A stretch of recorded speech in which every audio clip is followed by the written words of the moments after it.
জীবনং কৃষ্ণ ভজনং যশ। এই জীবনটাই তো গোবিন্দকে ভজন করার, ভালোবাসার। ওই জন্য শাস্ত্রে আছে সাধু সাবধান। সাধু কারা?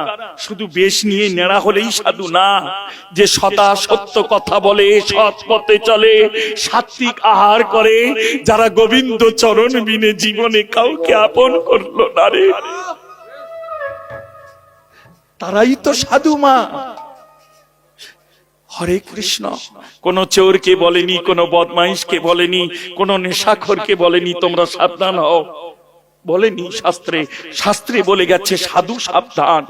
তেমনি সাধুর সমাজ এসে যদি নিজেকে সাবধান না করতে পারো, এর মতো অপরাধ জগতে নেই মা।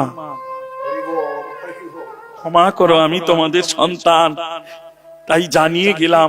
পারলে ধরো, না পারলে তবে দুঃখ কি জানো, এই কলিযুগে সবাই পাপী, তবে বেশিরভাগ আমরা জ্ঞান পাপী।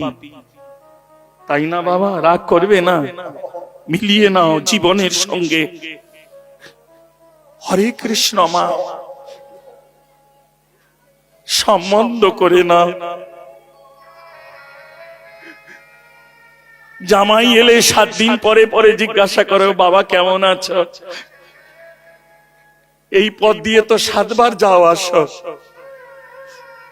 মাসে কতবার যাও আসো, বছরে কতবার যাও আসো, কই একদিন বলতে পেরেছো গোবিন্দ তুমি কেমন আছো?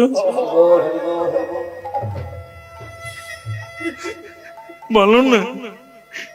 দুটো অর্থ দিয়ে মন্দির করতে পারি,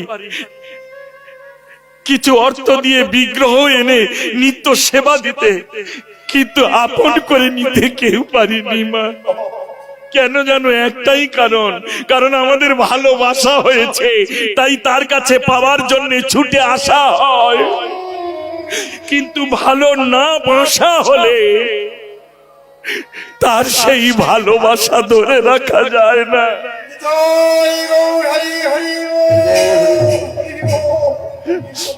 ভালোবাসা কেবল পাওয়ার নেশা, আর ভালোবাসা কেবল উজাড় করে প্রেমশ্রু জলে তার চরণ ধুয়ে দেওয়ার আশা।